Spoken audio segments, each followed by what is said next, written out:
Hola, vamos a esperar que se sienten los últimos que están entrando.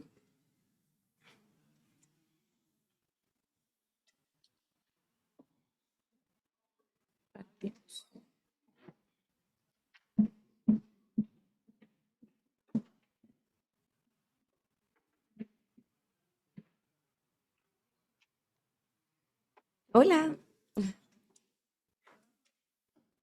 bienvenido. Bueno, muy buenos días. ¿Cómo están? Yo soy Marcela Tapia, soy la jefa de egresados de la Escuela de Negocios y en nombre de la Universidad Adolfo Ibáñez les doy una cordial bienvenida. Les agradecemos a todos acompañarnos este día en el seminario donde analizaremos el informe de estabilidad financiera del Banco Central, dado a conocer en el último tiempo recientemente por el Banco Central. Saludamos y agradecemos a Rosario Celedón, gerenta de la División de Política Financiera del Banco Central, quien presentará el informe, y a los panelistas que analizarán su contenido. Vittorio Corvo, expresidente del Banco Central, Alberto Echegaray, presidente de Invest y ex superintendente de Valores y Seguros, Cristóbal Torres, gerentes de inversiones, AFP Provida, y los académicos de la Escuela de Negocio, Pablo García y Kevin Cowan. Muchas gracias. Para comenzar, dejo con ustedes a nuestro decano de la Escuela de Negocios, Juan Carlos Llobet. Muchas gracias. Muchas gracias, Marce. Muy buenos días. Gusto verlos a todos aquí. Yo confieso que me puse corbata temprano porque Vittorio siempre anda con corbata. Entonces me estaba vistiendo en la mañana y dije, hoy va a estar Vittorio, me voy a poner corbata. Pero estaba así que me la saqué. Así que el público que está con corbata le pido disculpas. Estaba haciendo la cuenta, veo que va quedando uno en la audiencia con corbata. Ah, no, dos. Bueno, la Armada siempre cuidando el protocolo. Bueno, gracias a todos por venir. Un gusto tenerlo aquí en nuestra sede de posgrado de la Universidad Adolfo Ibáñez. Nosotros lanzamos el año pasado cumplimos 70 años. Esta escuela se fundó en 1953. La universidad se fundó 35 años después. O sea, la escuela tiene el doble de edad que la universidad que la cobija. Y en ese momento hicimos un ejercicio de repensar un poco el propósito de la escuela y proyectarla hacia el futuro. Y dijimos, nosotros tenemos que ser muy fuertes en tres temas que creemos que van a ser centrales en el futuro: el cambio climático, la disrupción tecnológica y toda la relación de las empresas con la sociedad, que está cada día más desafiante, para tratar de ayudar a que los negocios tengan el rol que tienen que tener, que es ayudar a resolver los problemas complejos del mundo y mejorar la calidad de vida de las personas. Está desde luego en el origen de la fundación de la escuela. Pero para que los negocios jueguen en ese rol en la sociedad es esencial que el entorno en el que operan, la cancha en la que juegan, tenga estabilidad. Usemos esa expresión, ¿no es cierto? Entonces es muy importante para nosotros estar mirando qué es lo que está pasando allá afuera y ofrecer la escuela como un espacio de discusión, de debate, para que los actores del mercado puedan estar al tanto de lo que está pasando. Por eso nos pareció importante organizar este seminario para repasar la estabilidad financiera del país. Qué mejor que Rosario Celedón para contarnos de eso, repasar el informe del Banco Central. Yo creo que va a ser interesante escuchar cómo el banco está viendo la inestabilidad global. Tenemos riesgos geopolíticos que están afectando desde luego los mercados financieros. Y después vamos a tener un panel de lujo que presentó la Marce para poder discutir eso. Yo creo que podemos discutir también, ahí Kevin que va a moderar tiene libertad, pero yo creo que discutir un poco qué es lo que está pasando con el mercado de capitales chileno, que en los últimos años, por razones que conocemos, se ha ido deteriorando y perdiendo fuerza. Discutir un poco cuáles son los colchones que tenemos de estabilidad y de seguridad frente a posibles shocks externos. Así que creo que tenemos una agenda interesante de temas. Gracias a todos nuevamente por acompañarnos. Y sin más, dejo a Rosario para que haga su presentación. Rosario, muchas gracias. Un aplauso.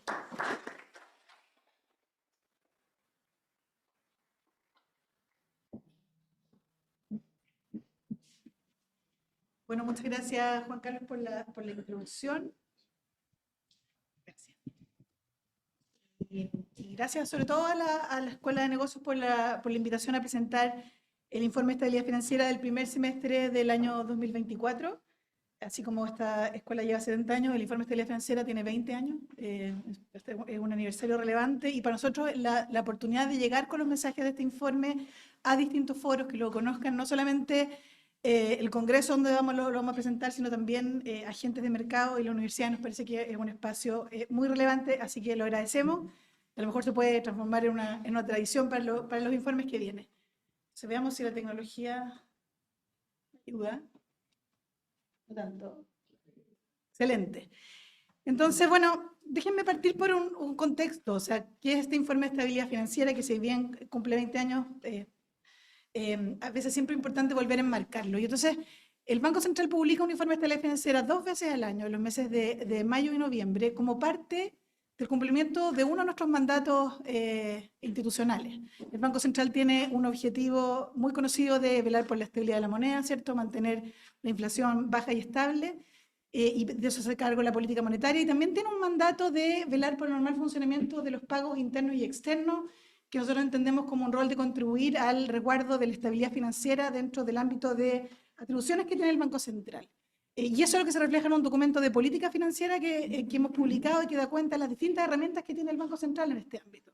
Herramientas de regulación, ¿no es cierto? Emitimos regulación prudencial en el ámbito, por ejemplo, de liquidez bancaria. Nos corresponde a veces definir hasta límites estructurales de inversión de algunos inversionistas institucionales. Tenemos un ámbito de regulación importante, tenemos un rol en la provisión de gestión de liquidez al sistema y también algunas herramientas en el mundo macroprudencial, por ejemplo, como el requerimiento de capital contracíclico que estamos activando desde el año pasado. Pero además de este ámbito de regulación, de herramientas concretas, tenemos un rol bien importante y bien asentado de análisis, de monitoreo y de dar a conocer la visión que tiene el Banco Central sobre la situación del sistema financiero y los riesgos para la estabilidad financiera. Y en ese sentido, el informe de estabilidad financiera, yo diría que es el principal medio de comunicación que tenemos para dar cuenta de este análisis, de la visión que tenemos de dónde están los principales riesgos para la estabilidad financiera, cuáles son las vulnerabilidades que se pueden estar incubando en el sistema financiero y también cuáles son los mitigadores con que cuenta el sistema y que permiten contener ese tipo de eventos y ese tipo de shocks. Entonces es bien importante entender esto, porque a diferencia del informe de política monetaria que se presentó aquí mismo, yo creo que hace un mes o algo por el estilo, que es un informe que se centra en torno como al escenario económico más probable, el informe de estabilidad financiera es un informe de riesgo y por lo tanto habla de eventos que son de probabilidad más incierta, de ocurrencia, pero plausibles, pero que en caso de concretarse podrían tener efectos muy relevantes y podrían tener impactos relevantes para la estabilidad financiera. Entonces, ese es el marco y esa es la manera como tenemos que entender los mensajes que el Banco Central pone en este informe de estabilidad financiera, que hay veces que se refiere a materias que incluso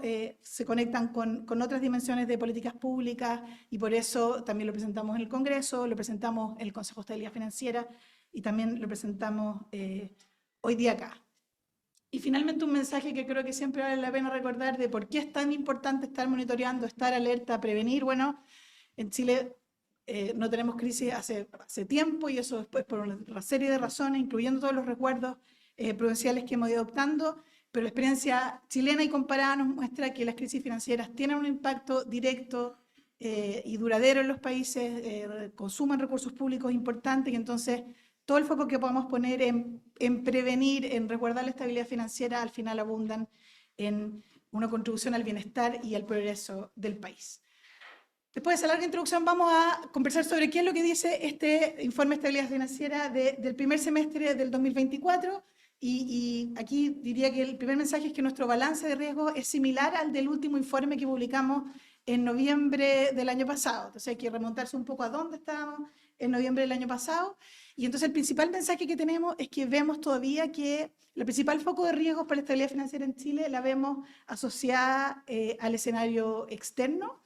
Es un escenario en que todavía hay focos de riesgo, focos de incertidumbre, como plantea Juan Carlos, pero que esto es relevante para un país como Chile, que es una economía emergente, pequeña y abierta, y por lo tanto lo que pase en el escenario externo también puede tener repercusiones importantes. Y también en un contexto en que, como planteamos desde el principio, nuestro mercado de capitales ha perdido profundidad y el mercado de capitales es relevante no solamente para las condiciones de financiamiento local, sino porque también es una fuente de resiliencia y de capacidad de mitigación ante shocks externos. O sea, el primer mensaje de este informe tiene que ver con la importancia de seguir fortaleciendo la resiliencia de todos los agentes del sistema para estar en condiciones de prepararnos y poder amortiguar eventuales eventos adversos. El segundo mensaje tiene que ver con la visión que tenemos de la situación en el mercado local, y ahí lo que damos cuenta es que Chile ha avanzado en forma sustantiva en resolver los desequilibrios macroeconómicos de los periodos previos de la pandemia. El informe da cuenta cómo vemos mejoras en las posiciones financieras de los agentes locales, de las empresas, de las personas, en un escenario en que la inflación se ha ido reduciendo, el Banco Central ha podido iniciar el proceso de bajas de la tasa de política monetaria, y eso incide en los costos de financiamiento de corto plazo de los hogares y de las empresas, y eso de alguna manera nos pone en un mejor pie. Pero también relevamos con fuerza en este informe que vemos ciertos sectores que se encuentran más rezagados en este proceso de recuperación. Entonces, hemos ido constatando en los informes previos sectores que llamamos al principio bolsones de vulnerabilidad, sectores más vulnerables, y lo que vemos en este informe es que estos sectores presentan cierto rezago, y eso se empieza a materializar en un mayor impago que está elevado en niveles históricos. Y por cierto, entonces, desde una perspectiva de estabilidad financiera, ese es un foco de moneda importante. Y como informe de estabilidad financiera, el mensaje final es cómo esto se ve a nivel de resiliencia en el sistema, y damos cuenta de una banca que ha sido capaz de gestionar este mayor riesgo, que cuenta con resguardos, con provisiones, con mitigadores. Contamos con una banca sólida que es capaz de enfrentar este nivel de impago, y que aún en los eventos, sometida a las pruebas de tensión que nosotros hacemos en el informe de estabilidad financiera, también se ve robusto. Recordando sí que estamos aún en proceso de transición a los estándares de capital de Basilea III, y van desafíos también por ese lado. Entonces, déjenme ir bien directo a lo que señalizamos como los riesgos que enfrenta la economía chilena. Y esta es una presentación que lo que busca es invitarlos a leer en detalle el informe, así que voy a sintetizar los tres principales focos de riesgo. Y como les decía, lo que vemos es como base condiciones financieras para las economías emergentes, que las vemos que aún se mantienen estrechas, pero que se enmarcan en un escenario geopolítico complejo, como partíamos en la introducción hoy día. Y entonces, ¿de dónde pueden venir esas fuentes de riesgo? Como comentamos, esto es un escenario de riesgo, son eventos que pueden ser de probabilidad más incierta, pero que es importante mantener en el horizonte, y los centralizamos en estos tres mensajes. Un riesgo de corrección de precios de algunos activos financieros que vemos en niveles elevados, en un escenario en que ha habido mayor apetito por riesgo en lo más reciente, y qué implicancias puede tener una reversión de esos precios en forma abrupta. Un segundo riesgo asociado ya más bien a las tasas de interés de largo plazo, que están en niveles elevados, y los riesgos que pudieran asociarse a que esas tasas de interés de largo plazo se pudieran mantener elevadas por un tiempo más prolongado. Y finalmente, los riesgos asociados a las tensiones geopolíticas. Todos vimos, bueno, llevamos ya casi 2 años con la guerra de Rusia-Ucrania, pero hemos visto un mayor escalamiento de las tensiones en Medio Oriente, y las implicancias que eso pueda tener en precios en commodities, presiones inflacionarias, pero también en general una visión de que pueden generarse riesgos ahí más de mediano plazo en un entorno de mayor fragmentación geopolítica, y cómo eso pudiera retroalimentar otros riesgos. Entonces, vamos a ir por partes con estos riesgos y a qué nos referimos. Lo primero, entonces, como nuestra línea base, pasamos de un ciclo de alza de inflación a nivel global, reacciones de bancos centrales que subieron tasas de interés en economías desarrolladas, también en economías emergentes, pero aquí lo que tenemos es la relevancia que tiene la trayectoria de la política monetaria en Estados Unidos, ¿cierto? En que todavía vemos un escenario de incertidumbre en cuándo puede comenzar ese proceso de baja de tasas por parte de la Reserva Federal, y cómo eso empieza a impactar las tasas de mercado de corto y mediano plazo, y por lo tanto las condiciones financieras para un conjunto de países, incluyendo países emergentes, incluyendo Chile. Y aquí lo que tenemos es que si comparamos con el último informe, ya a finales del año pasado empezaba a verse que las condiciones podían estar para que la Reserva Federal empezara a comenzar su ciclo de normalización monetaria, pero los datos más recientes de principio de año de la economía americana, de inflación de empleo, empiezan a hacer que la Reserva Federal tome un tono más cauto, y empieza a haber más incertidumbre de en qué minuto va a empezar ese ciclo de rebaja de tasa, la velocidad y la intensidad en que lo va a hacer. Y el gráfico acá a la izquierda lo que muestra precisamente ese cambio de percepciones desde el lado del mercado de cuándo pueda iniciarse ese ciclo de reducción de tasa y la evolución esperada. Desde la publicación del informe hemos tenido datos nuevos, pero yo creo que el punto de la incertidumbre en esa trayectoria sigue siendo relevante y cómo eso influye al resto de las economías. Y la consecuencia de eso es lo que se ve aquí en el gráfico de la derecha. Como vemos cómo empieza a impactar esa evolución en las tasas ya además de mediano plazo. Aquí tenemos las tasas de interés soberana a 2 años para un conjunto de países, Estados Unidos, países desarrollados, emergentes y Chile. Y entonces estas tasas de mediano plazo que empezaban a bajar, bueno, vemos que ante esta incertidumbre vuelven a retomar ahí en la punta. ¿Y por qué eso es importante? ¿En qué sentido esta incertidumbre puede generar un foco de riesgo? En esta dimensión, en una dimensión de precios de algunos activos financieros, llamémoslos de mayor riesgo, como por ejemplo el caso de las acciones. Aquí hay un índice de Estados Unidos, de la Bolsa de Estados Unidos, que establece la relación de precio de las acciones respecto de las utilidades, y en una serie bien larga de tiempo que parte aquí en el año 90, se ve ahí la burbuja de los .com como el año 2000, pero lo que vemos en los datos más recientes es que hay una alta valoración de las acciones de la bolsa, y lo que vemos es que en un escenario en que las tasas suben, los precios de las acciones caen, entonces un escenario en que se puede postergar más el inicio de reducción de tasa en Estados Unidos, podría, como un riesgo, generar una corrección de los precios en la bolsa en Estados Unidos, arrastrar otras bolsas. Entonces, de nuevo, estos son escenarios de riesgo que nosotros planteamos, pero hemos visto un mercado muy receptivo o muy sensible a las noticias económicas. Durante el mes de abril vimos algunos episodios de correcciones de precios, y aquí el riesgo que planteamos es que pudiera generarse un episodio de tensión en que tuviéramos correcciones abruptas de precios que pudieran estrechar más las condiciones financieras. Eso como primer riesgo. El segundo al que nos referimos en el informe tiene que ver con ahora las tasas de interés de largo plazo, ¿cierto?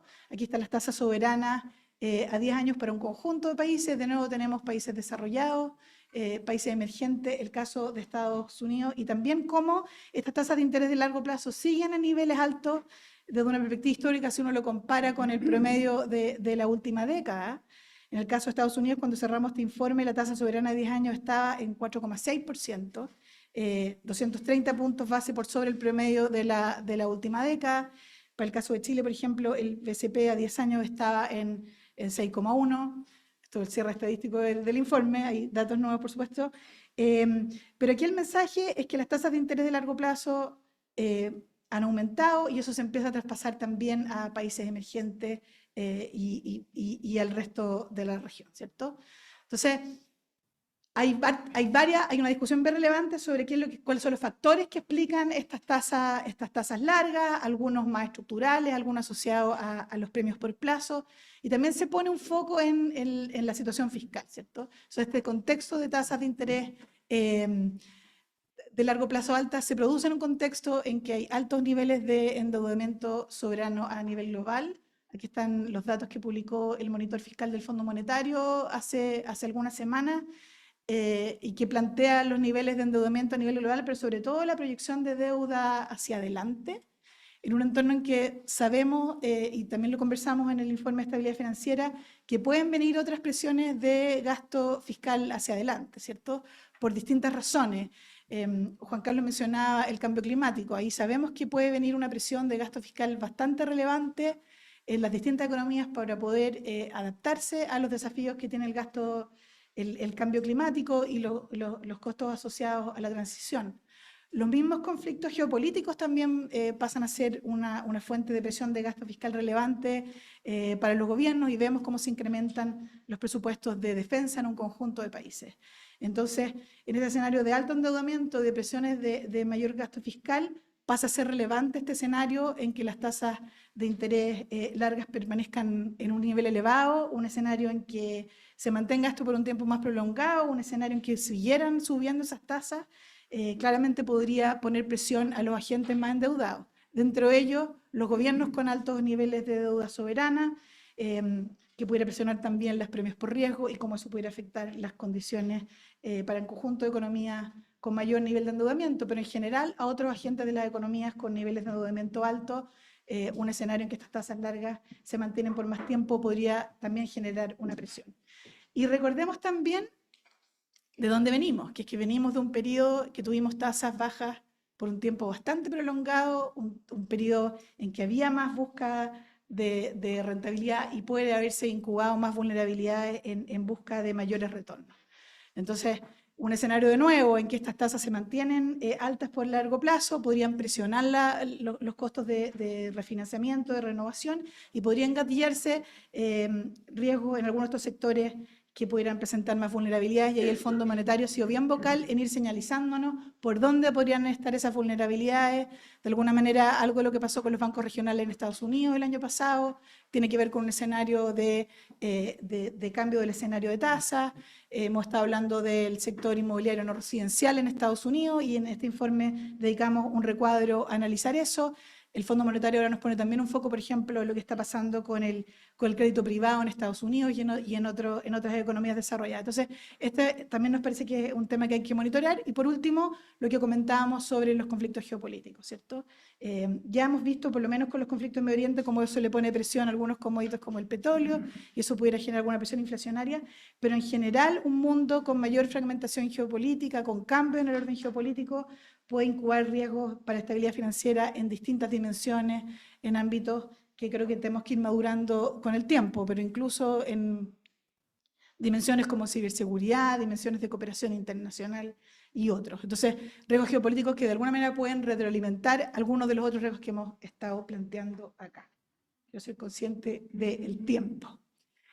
Y entonces, estos 3 focos de riesgo que he tratado de sintetizar, de qué manera podrían afectar las condiciones financieras para países emergentes, un país como Chile. Bueno, de materializarse estos episodios de corrección de precios de activos, de materializarse una mayor presión por tasa de interés largas por un tiempo más prolongado, los canales podrían ser impactos en aquellos sectores con mayor exposición al riesgo de tasa en el sector financiero, mayores costos de refinanciamiento, especialmente para las empresas y gobiernos en países con altos niveles de deuda. Y sabemos que cuando hay estos episodios de estrés, uno de los canales es el fortalecimiento del dólar, y eso también puede generar impacto de estabilidad financiera, aunque en Chile tenemos buena gestión de descalce. Voy a pasar un poquito más rápido para llegar a cómo vemos el escenario en Chile. Entonces, ¿cómo está Chile frente a este escenario de mayor riesgo externo?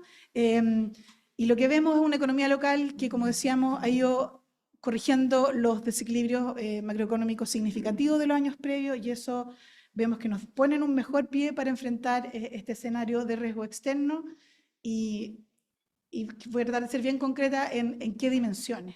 Entonces, lo primero es una inflación que ha retrocedido, entonces, así como Chile fue de los primeros países que reaccionó el gobierno central subiendo tasas de interés para controlar la inflación, también es de los primeros países que ha podido ahora iniciar su ciclo de baja, pero eso ha sido posible porque la inflación ha retrocedido. Entonces, lo que tenemos es que desde los máximos que llegamos el año 2022, de 14% de inflación en Chile, esta trayectoria lo que va mostrando es cómo vamos avanzando en el proceso de convergencia inflacionaria y estamos ubicándonos en niveles cercanos a la meta de inflación. Como dice el Fondo Monetario, estamos en la última milla. Por lo tanto, no hay que descuidar los riesgos, pero creo que esto vale la pena remarcarlo. Otra dimensión que creo que evidencia esta resolución de desequilibrios macroeconómicos tiene que ver con el déficit en cuenta corriente, ¿cierto? El endeudamiento de la economía chilena respecto del sector externo, y de nuevo aquí llegamos a niveles de 9% en su punto más alto, que como ven en este gráfico es muy alto desde una perspectiva histórica, y hoy día ya estamos llegando a algo como el 3%, que si miramos de nuevo, aquí hay un gráfico que va desde el 2013, pero de alguna manera muestra ese nivel de normalización. Hay otras dimensiones en que estos desequilibrios se han ido resolviendo. Ciertamente la reducción del gasto interno y la consolidación fiscal también han sido un elemento que ha contribuido en forma decidida a este escenario que estamos viendo hoy día. Otra dimensión que nosotros monitoreamos y que damos cuenta en este informe y en general en los informes del banco tiene que ver con la incertidumbre. Esta es una manera de mirarlo, que este índice de PUC, creo que está mal puesto el nombre ahí, pero dice la incertidumbre índice de incertidumbre política, económica, y la C es por COVID.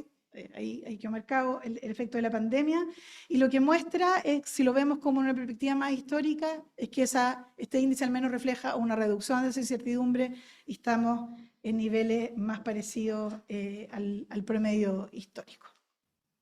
Ahora, ¿cómo se traduce esto en condiciones financieras?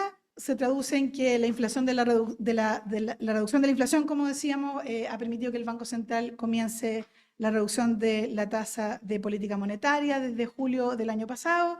Se ha reducido ya en 475 puntos base, y lo que vemos es cómo esa reducción de tasa de política monetaria tiene un traspaso normal a las condiciones financieras, y eso es lo que vemos en cómo se traducen las tasas de interés en los créditos, ¿cierto?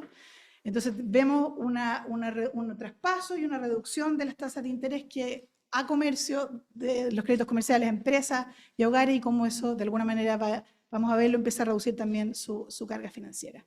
Y lo que vemos aquí es cómo esto se traduce en una reducción de las tasas de interés para las empresas. Si se fijan acá a la izquierda, con independencia del tamaño de las empresas, aquí tenemos MIPYMES, medianas y grandes empresas, y se ven la trayectoria bastante similar.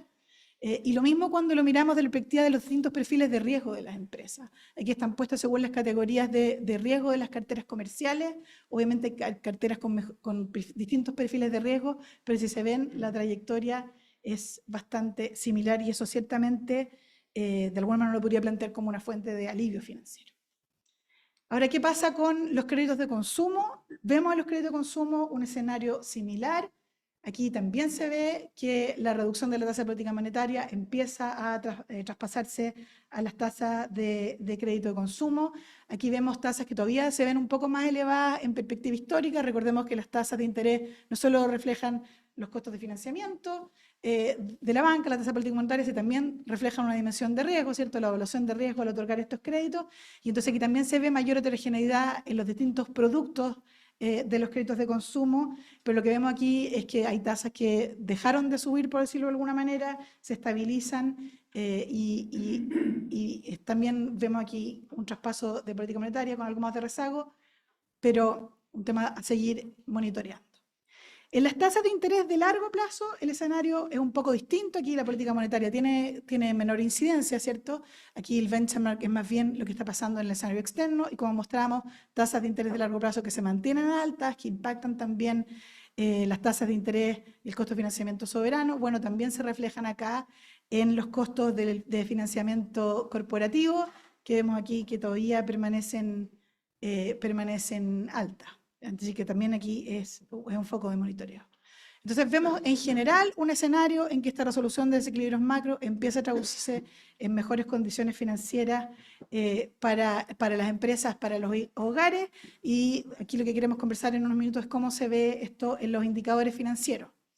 Y entonces lo que plantea este informe es que a nivel agregado la deuda se mantiene en niveles similares. Vemos un pequeño incremento más asociado a mayor inversión extranjera directa, que es una cosa que siempre tenemos que explicarle al Fondo Monetario Internacional, que esa deuda no necesariamente es más riesgosa, sino que más bien es inversión extranjera que se reflejan en deuda agregada a la empresa, y también efectos de valorización.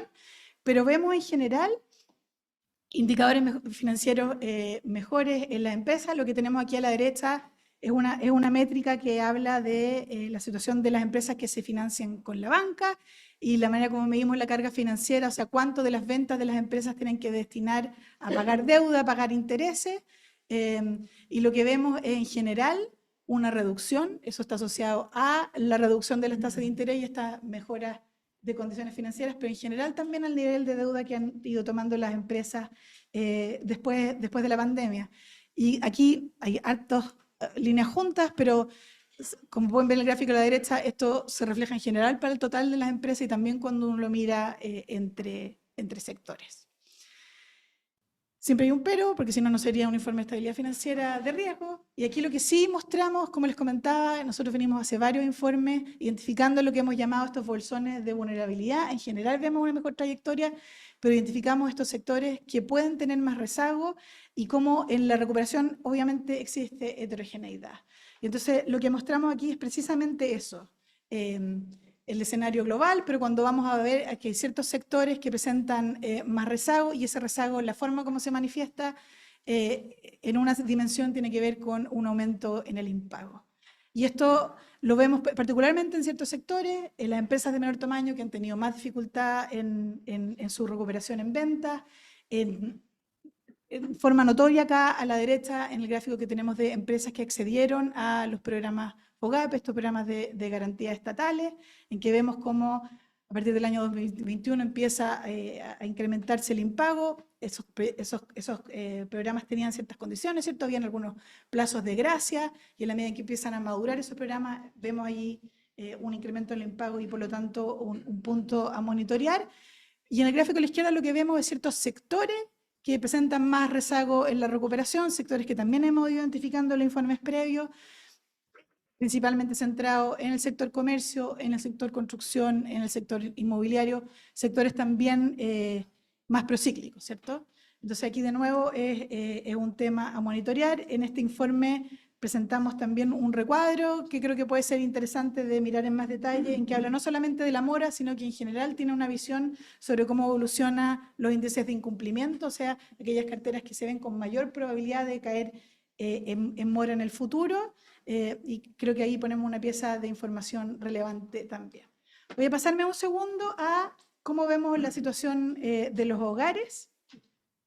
Nosotros hicimos el año pasado un recuadro temático específico sobre la situación de los hogares durante la pandemia y dábamos cuenta cómo los hogares durante la pandemia recibieron ingresos adicionales por transferencias fiscales, los mismos retiros de ahorro previsionales y cómo los hogares destinaron parte de eso a consumo, parte de eso también a repagar deuda y de alguna manera esto es lo que se ve en la mitad ahí del gráfico en el año 21-22 en que baja la carga financiera de los hogares.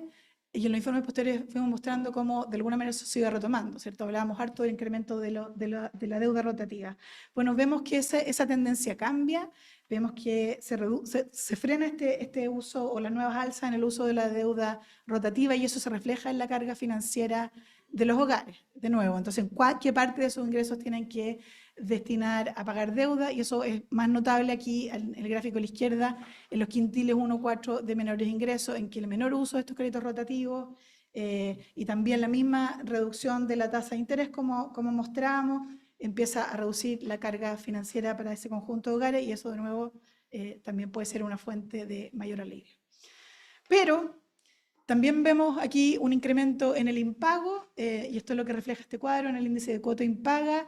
Lo que vemos es un incremento de la mora en el crédito de consumo. Si miran, llegamos como a niveles parecidos a prepandemia, estamos a niveles parecidos al 2015, como un foco, por cierto, a seguir monitoreando en el perspectiva de estabilidad financiera. Y si ven en línea azul abajo, mostramos el escenario del impago en los créditos hipotecarios, que está por debajo en su promedio histórico, pero que también asciende en la punta. Entonces también ahí hay un foco a monitorear. Ahora, este escenario entonces de, en general, mejores condiciones financieras, pero algunos sectores más rezagados que se manifiestan en impago, y la tendencia que puede tener este impago es lo que nos lleva a pensarnos cómo se encuentra el sector financiero, cómo se encuentra la banca, que cumple un rol central en la intermediación financiera para enfrentar esta situación. Y quiero graficarlo en esta lámina, que está centrada particularmente en la cartera comercial, pero yo creo que es un buen reflejo de cómo la banca enfrenta este mayor impago y con qué resguardo. Entonces decíamos, este es un informe que no solamente habla de riesgo, habla de vulnerabilidades, también habla de mitigadores, y creo que esto refleja bien esos mitigadores. Entonces, cómo la banca se prepara para este escenario, y aquí lo que tenemos es los resguardos que la banca empieza a incorporar en el tiempo. Tenemos aquí una serie que va desde el 2015 hasta lo más reciente, y les pediría enfocarse un minuto en la línea negra que muestra esta cartera en incumplimiento. No solamente es la cartera hoy día en mora, sino aquella cartera que se estima que tiene mayor probabilidad de caer en mora en el futuro, y cómo se empieza a gestionar este mayor riesgo de crédito. Entonces, lo que tenemos aquí en la línea gris abajo son las provisiones específicas, las provisiones obligatorias, que la regulación prudencial hace que la banca vaya constituyendo para estar en condiciones de cubrir estas pérdidas esperadas que pudieran producirse ante el deterioro de sus carteras. En una segunda capa vemos las garantías, ¿cierto? En el mundo de los créditos comerciales Se le solicitan a las empresas traer colaterales, garantías inmobiliarias de distinto tipo que también son un mitigador de ese mayor riesgo de crédito. Y sobre eso, provisiones adicionales voluntarias que van constituyendo los bancos y como ven se empiezan a incrementar ya al inicio de la pandemia en un escenario en que tenemos menos claridad de hasta dónde podía llegar la pandemia o qué repercusiones podía tener. Entonces lo que vemos aquí es un comportamiento diligente o precautorio de ir preparándose a un escenario de mayor riesgo.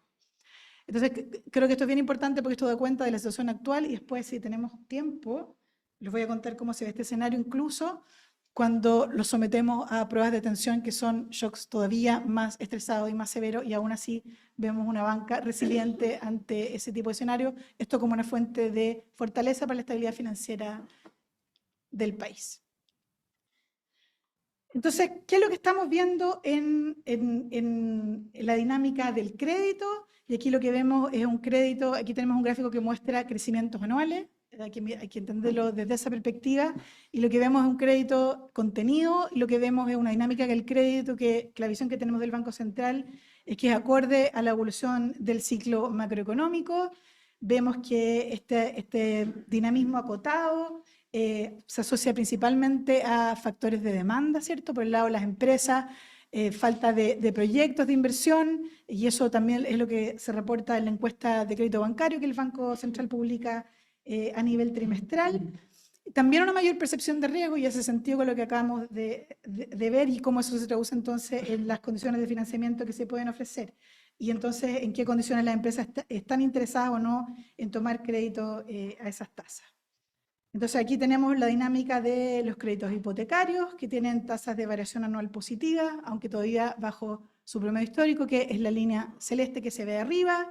Vemos un crédito de consumo que todavía cae, tanto en el crédito de consumo bancario como en los frentes de crédito no bancario, que también seguimos, y en créditos comerciales en que se mantiene todavía con tasas de variación anual negativas, pero con caídas menos intensas. Ciertamente esto es un punto de monitoreo relevante, pero la perspectiva que tenemos hacia adelante acá es que en la medida que la economía se vaya recuperando, que pasemos a fases ascendentes, ¿cierto? Que la inflación pueda seguir reduciéndose, que las tasas de interés de corto y largo plazo vayan reduciéndose, el crédito debiera tomar dinamismo y debiera acompañar este ciclo. Un punto relevante que hacemos en este informe tiene que ver con la situación del mercado de capitales. De nuevo, este es un mensaje que el Banco Central ha ido monitoreando en varios informes de estabilidad financiera, con distintas métricas, no solamente el nivel de activos administrados por inversionistas institucionales, sino también otros indicadores de profundidad de mercado, de liquidez, de turnover, el nivel de emisiones, los plazos de las emisiones, los spreads de financiamiento. ¿Y por qué lo relevamos de nuevo en este informe? Bueno, porque lo que vemos en este monitoreo es que el mercado de capitales aún no ha recuperado esa profundidad. Aquí tenemos el gráfico a la izquierda de la dimensión de los activos administrados por los fondos de pensiones, y es evidente el efecto de los retiros de fondos previsionales, una merma relevante en el ahorro disponible para inversión y cómo eso impacta también en las tasas. Tenemos en el gráfico del medio la dinámica que está tomando el mercado de renta fija, pero en general vemos cambios en el comportamiento de nuestro mercado, también en el mercado derivado. Entonces, este ciertamente es un punto relevante de monitorear. Y lo que tenemos acá en el gráfico a la derecha es un escenario en que sabemos que tenemos altos vencimientos previstos tanto por el lado de la deuda soberana como deuda corporativa en los años que vienen, y sabemos que eso entonces también puede, en un mercado de capitales menos profundo, también puede poner presión a la alza de tasa. Entonces, de repente uno dice, bueno, ¿por qué es relevante el funcionamiento del mercado de capitales? ¿Por qué es relevante recuperar esta profundidad? Bueno, no solamente porque incide directamente en las condiciones de financiamiento de mediano y largo plazo, y eso se ve en forma bien tangible en las emisiones de bonos, en las tasas, en los plazos en los que son capaces de levantar financiamiento, sino también de nuevo como una fuente de resiliencia, ¿cierto? Hemos dicho por años que el mercado de capitales profundo nos permite estar en mejores capacidades de amortiguar shocks externos. En ese sentido, nuestro mensaje es que es importante poner foco de distintas dimensiones de política pública en su recuperación. Voy a pasar por aquí, a ver si los invito a leer nuestro informe en más detalle.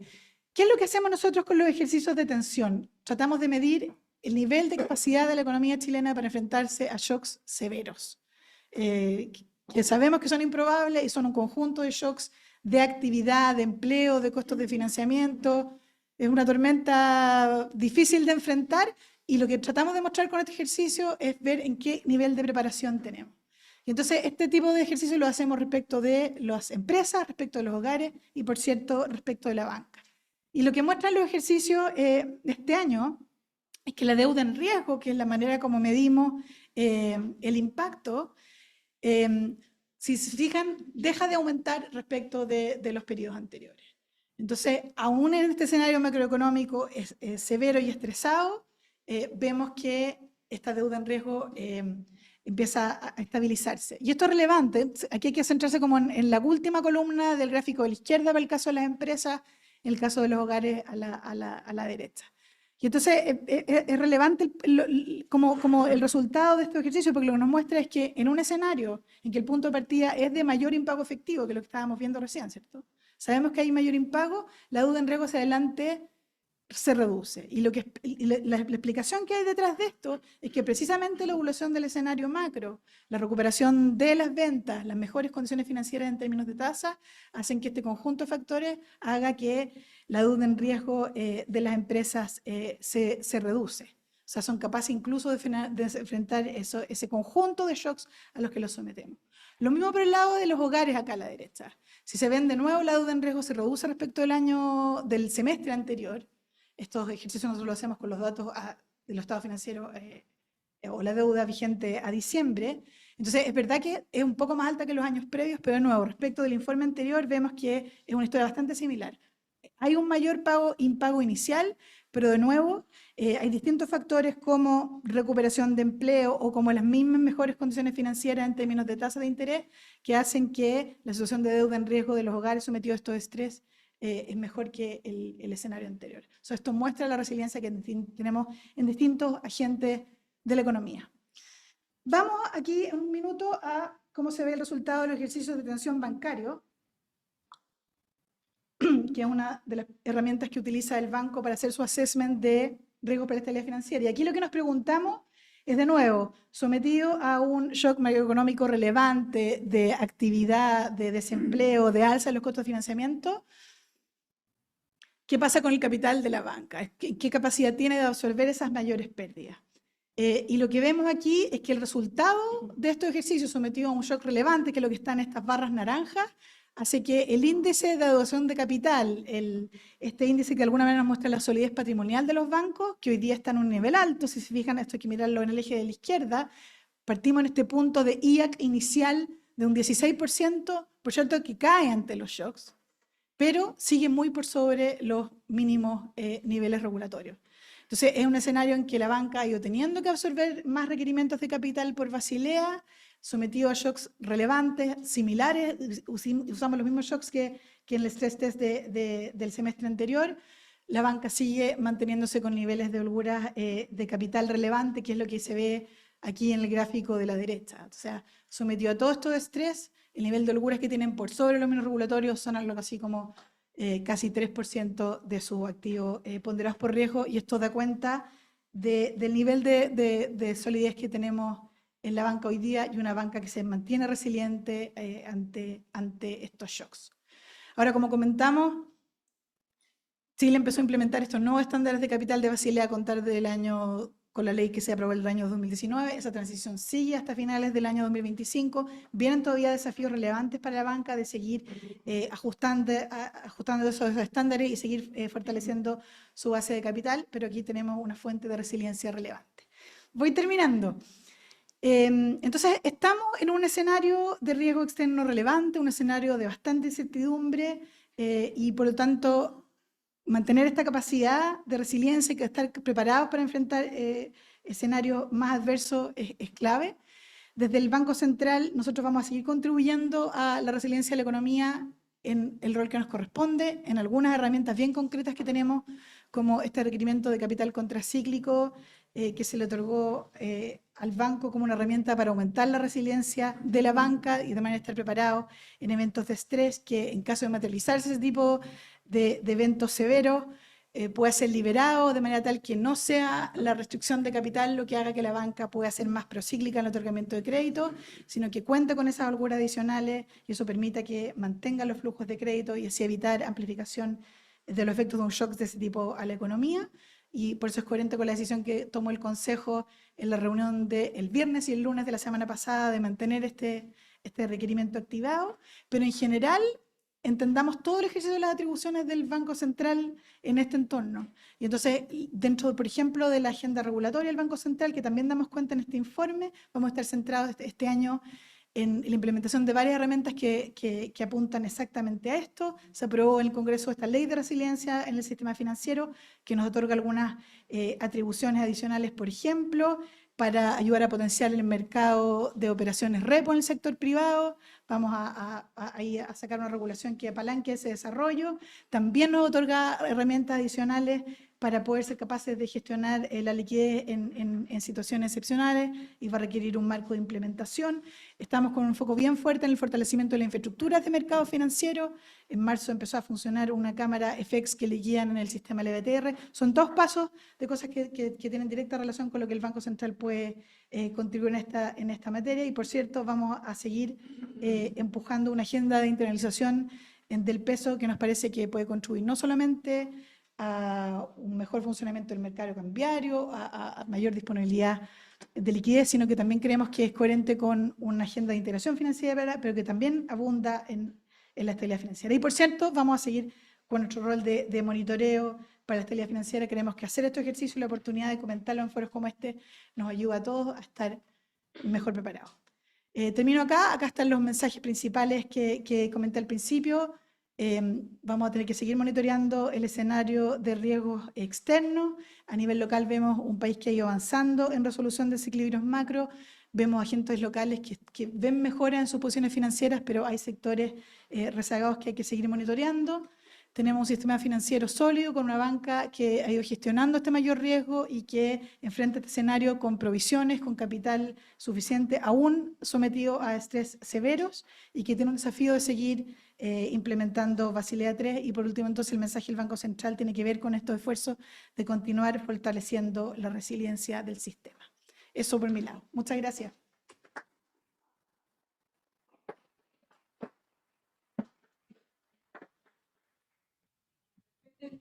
Muchísimas gracias, Rosario.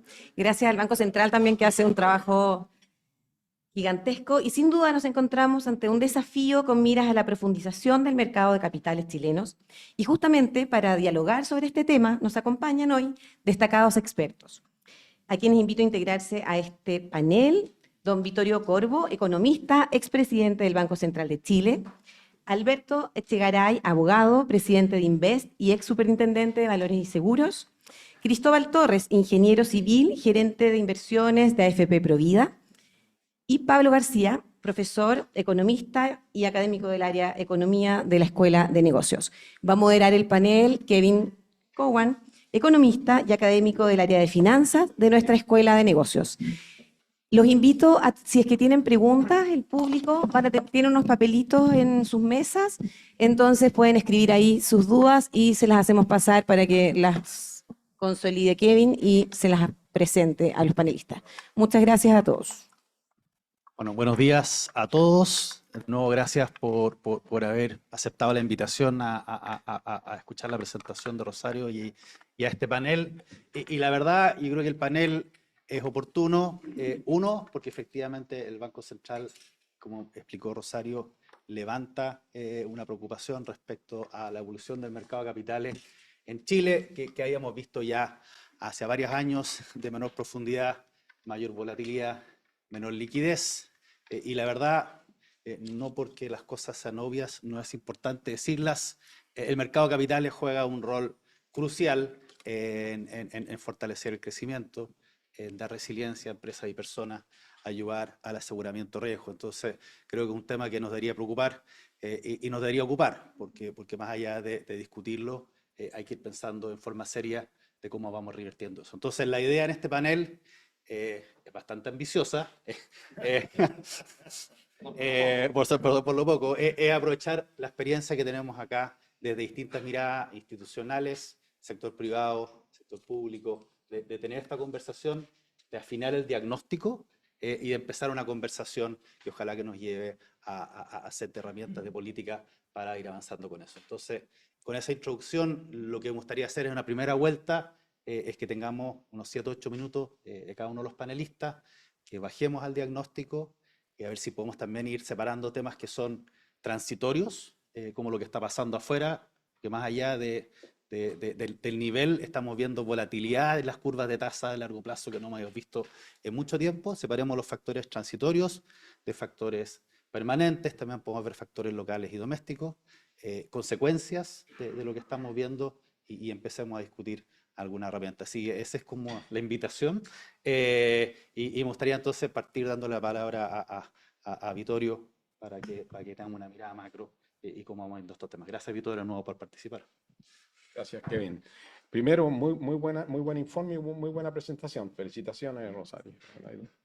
Y yo creo que estos informes son muy importantes porque nos permiten mirar desde el punto de vista de una institución como el Banco Central, profesional, mirar el sector financiero. Y casi todas las destrucciones de los países se producen por el sector financiero. Son crisis financieras que no solamente en los países emergentes, que hemos visto varias de esas películas, muchas de ellas al otro lado de la frontera, pero también lo que pasó en los países avanzados. Entonces yo creo que aquí nos pasaron, en estos choques, hemos vivido años muy difíciles, internamente y externamente. Internamente el estallido social, la pandemia que le pegó a todo el mundo, y después los países avanzados se quedaron un poco dormidos en el volante y la inflación se les escapó y les costó darse cuenta, y perseguir una liebre cuando ya se salió del corral es muy difícil. Entonces eso nos creó una situación macro afuera, con tasa de interés alta, que complicó el ajuste interno. Pero yo creo que hay dos cosas que yo rescataría en forma importante de donde estamos parados hoy día. O sea, primero, esto nos pilló a nosotros con un mercado de capitales mucho menos profundo por los retiros de los fondos de pensiones. O sea, nosotros tuvimos una pandemia, pero primero o sea, esta pandemia al mismo tiempo se venía arrastrando una pandemia de populismo. Y esa pandemia de populismo terminó achicando el mercado de capitales y al mismo tiempo debilitando tremendamente los fondos de pensiones, con implicancia para las personas y también para la estabilidad fiscal de mediano plazo, porque muchas personas se van a quedar sin pensiones y el sistema ha ido tomando otras protecciones para darle protección. Entonces ese fue un shock importante. Entonces esto nos pilló. Chile ha hecho tremendo buen trabajo desde el punto de vista de ir fortaleciendo los mecanismos, pero tuvimos shock, este shock interno de populismo y este shock que vino con la pandemia. Entonces lo primero es, ¿no es cierto?, un mercado de capitales mucho más débil, más que todo por el hecho de que tuvimos estos retiros. Y después el segundo shock importante, que en eso estamos navegando todavía, que parte lo dijo también recién Kevin, el segundo shock es que en los países avanzados tenemos hoy día tasas de interés mucho más altas, que no sabemos cuánto tiempo van a tomar en ir cayendo, y mientras más tiempo se mantienen altas, vamos a empezar a ver más víctimas que van cayendo en el camino, donde la principal víctima que se ve, que ya se está manifestando en parte, lo que está pasando con los créditos comerciales inmobiliarios. O sea, estamos viendo mucho, ese sector ha sufrido dos cosas: ha sufrido tasa de interés alta, y segundo, la pandemia creó un cambio muy importante desde el punto de vista del uso de oficinas.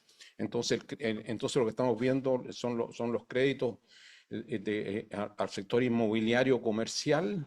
Ahí estamos viendo incumplimientos importantes afuera. Y eso, mientras más duren las tasas de interés altas, como muy bien dice el informe, eso crea tensiones en los mercados afuera. Entonces, esos son las dos cosas, yo creo, que nos van a afectar. Entonces, yo quiero referirme por los pocos minutos para empezar. O sea, hay un problema claramente en el sector, hay un problema claramente en la profundidad del mercado financiero, que eso no solamente tiene que ver con que hay mucha más más volatilidad cambiaria, volatilidad en tasa de interés. Entonces, eso crea claramente costos importantes para el sistema. Entonces la pregunta es qué hacer ahí. Entonces, yo creo que la discusión importante tiene que ver con respecto a cómo aumentamos, o sea, si miramos lo que ha pasado con la tasa de ahorro, la tasa de ahorro ha caído significativamente, especialmente por la de las personas, porque consumieron mucho más allá de su ingreso. Entonces tuvieron desahorro, no solamente cayó la tasa de ahorro de flujo, sino que el stock de ahorro cayó significativamente. Entonces eso claramente requiere recuperarlo tanto desde el punto de vista de las pensiones, sino que también desde el punto de vista de darle más profundidad al sistema, una eternalidad para que tenga un sistema más profundo. Y eso va a requerir que de alguna forma ver iniciativas para aumentar el ahorro. Algunas de ellas tienen que ver con ahorro forzoso a través de ahorro obligatorio. Y también tenemos que rescatar muchos incentivos que eliminamos en el pasado para fomentar el ahorro de las personas. Entonces, el ahorro de las personas con incentivos, o sea, las personas responden a incentivos. Teníamos muchos incentivos y hay muchos en los países avanzados también que se han usado, y eso tenemos que rescatarlo. No hay que tenerle miedo, o sea, el ahorro nos resuelve también un problema, no solamente macro financiero, sino también un problema para las personas. Entonces, yo creo que en eso hay que irse moviendo. Y lo que yo sí quiero rescatar en forma importante, que también está en el informe, que el otro problema que teníamos nosotros, y que es malo para la estabilidad financiera y para todo, era el hecho que teníamos una economía absolutamente desbocada. Y esa economía desbocada, ese riesgo se redujo. Y se redujo significativamente porque se hizo la pega. Y ahí hacer la pega significa el Banco Central hizo la pega subiendo las tasas de interés y la autoridad fiscal hizo la pega implementando un presupuesto que fue un presupuesto austero, que eliminó muchos de los gastos que tuvieron su justificación en la pandemia. O sea, si miramos desde afuera, Chile se veía tremendamente vulnerable hace 2 años atrás y era un tremendo riesgo. Y con mucha razón, Chile se veía casi que había cambiado significativamente y se había transformado en un gran irresponsable macroeconómicamente. Ese riesgo se acotó y ese riesgo también ponía en riesgo toda la estabilidad financiera. Entonces yo creo que es eso y es el ajuste fiscal más el trabajo del Banco Central nos ha permitido transitar a un déficit en cuenta corriente mucho más financiable, entre el 3 y el 4% del producto que estamos hoy día, y se ha ido reduciendo la inflación. Queda trabajo y el banco, estoy seguro, como lo ha hecho hasta ahora, va a seguir. Ese riesgo se redujo, ese riesgo macro hecho en casa. Pero ahora tenemos los riesgos afuera, en la parte especialmente de los países avanzados que tienen que seguir avanzando a la estabilidad. Y ahí, como digo, tasas de interés altas por un tiempo más prolongado empiezan a aparecer más problemas. Y ese riesgo hay que irlo monitoreando. Lo están monitoreando también los países avanzados. La Reserva Federal ha sido mucho más cuidadosa, cómo baja la tasa y el resto. Pero nosotros deberíamos enfocarnos en cómo resolvemos nuestros problemas. Y nuestro problema básico hoy día es profundizar el sistema financiero, como está muy bien, o sea, las transacciones hoy día son la mitad de lo que era antes de la pandemia, o antes del estallido, son la mitad de lo que era antes. Entonces tenemos muy poca profundidad. Y eso tiene tremendos costos para todos. El costo desde el punto de vista de volatilidad, costo desde el punto de vista de buscar financiamiento. Entonces yo creo que ahí está, y celebro también que se esté avanzando en profundizar el mercado doméstico. Eso diría yo en mi introducción. Muchas gracias, Vittorio. Creo que me gustaría ahora dar un giro más interno y pasar la palabra a Alberto y hacer un foco respecto a cómo dentro de este entorno macro de desafío externo, de menor ahorro, menor stock de activos, cómo estás viendo el mercado privado. Hay algunas cifras que apuntan que efectivamente el mercado de deuda privada ha mantenido su dinamismo básicamente por la banca, que ha seguido colocando bonos, pero hay mucho menos dinamismo en el sector corporativo. Obviamente hay temas de demanda también dando vuelta acá relevantes, y el mercado accionario, si bien sigue siendo una fuente de precio y señales importante, como fuente de financiamiento y hay una tendencia de menor emisión. Scalex es un experimento interesante, pero creo que hay harto desafío. Entonces, dentro de este entorno macro, ¿cómo estás viendo el mercado de capitales de la perspectiva privada y qué espacios ves tú para ir avanzando por esa dimensión? Gracias, Kevin. Gracias por la invitación. Tengo que partir así, pidiendo que hablo con algo de pudor. Hablar después, primero, gran presentación, Rosario, muchas gracias. Una tranquilidad enorme ver el Banco Central con nivel de profesionalismo que enfrenta los temas. Y después hablar después de Vittorio, por supuesto que da siempre algo de pudor. Así es que, como un pinche abogado, voy a tratar de hacer un par de comentarios, a lo mejor un poco obvios para la mayoría de la audiencia, pero para mí me parece que son importantes de recordar. El primero, bueno, en el informe plantean y se presenta muy bien lo alicaído que está nuestro mercado de capitales, ¿cierto? No necesito volver a explicarlo, pero hay un par de datos que me parece importante volver a comentar a propósito de la pregunta de Kevin. Desde el punto de vista de renta variable, no solamente han caído el número de transacciones, sino que también el número de emisores de renta variable. El año 2017 había 212 emisores de acciones. El año 2024 hay 192 emisores de acciones. La tendencia lleva, los últimos años había aumentado significativamente el número de emisores en Chile, se tendió a estabilizar y ahora derechamente está cayendo. El número de IPOs en Chile ha caído también significativamente. Yo les invito a que se acuerden cuál fue la última IPO en Chile. Don Cristóbal se va a acordar mejor que yo. Cencosud, Shopping. ¿Esa ha sido la última? Y antes de esa no soy capaz de acordarme. O sea, hace mucho rato que no hay, no solamente es que algunos emisores dejen de hacer oferta pública sus acciones, sino que además hay pocas empresas que están interesadas en transar sus acciones en la Bolsa de Comercio. Es una señal llamativa. Alguien podría decir, bueno, está compensado porque también hay un mercado private equity hoy día mucho más desarrollado, pero es llamativa porque la tendencia en el mundo es que tienden a haber bastante más booms de IPOs globales, ¿no es cierto? Entonces, algo está ocurriendo en nuestro mercado que está generando menos dinamismo desde el punto de vista de renta variable.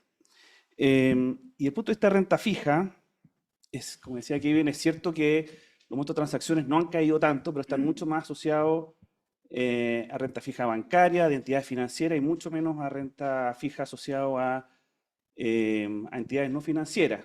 Y eso, por supuesto, que está muy afectado, está muy influenciado por las alzas de tasa. Pero es un elemento que complejiza todo el sistema, todo el mercado, porque a las AFP, por supuesto, terminan buscando solamente renta fija estatal o renta fija bancaria, y mucho menos, tiene menos posibilidad de contar con renta fija no bancaria. También afecta a las compañías de seguros, que necesitan hedgearse las rentas vitalicias con rentabilidades de bonos de empresa, porque con la rentabilidad de los bonos estatales y no bancarios no alcanzan a cumplir, digamos, sus obligaciones de largo plazo. O sea, hay costos, hay situaciones complejas que van más allá simplemente de la información macro y que están afectando la totalidad del mercado.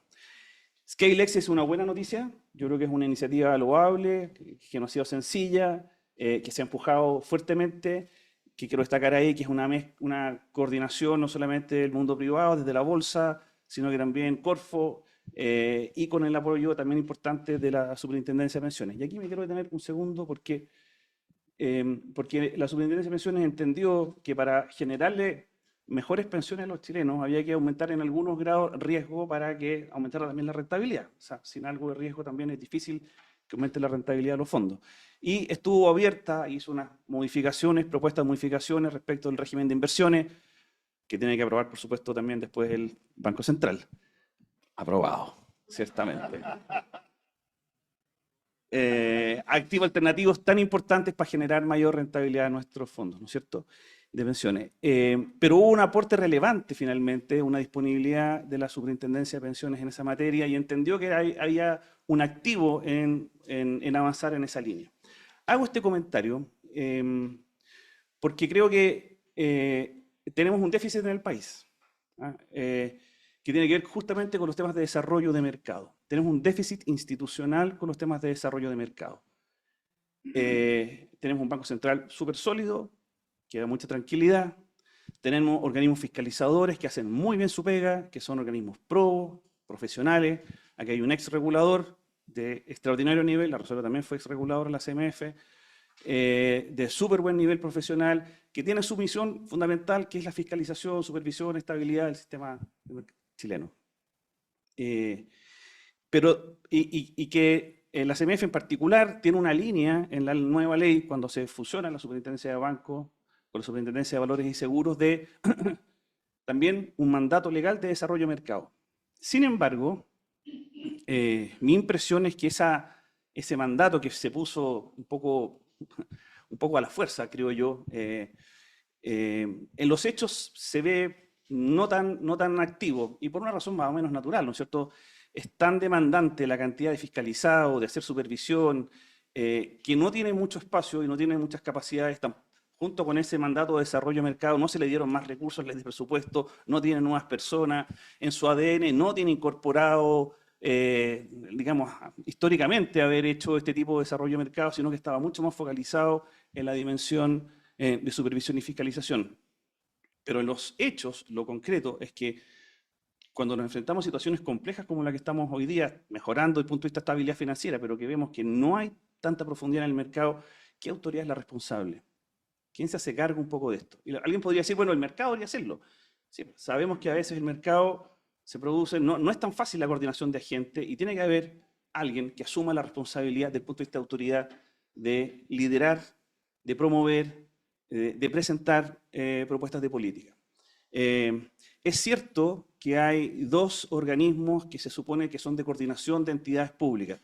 La ley creó el Consejo de Estabilidad Financiera, en que participa el ministro de Hacienda, la superintendente de pensiones y la presidenta de la Comisión para el Mercado Financiero.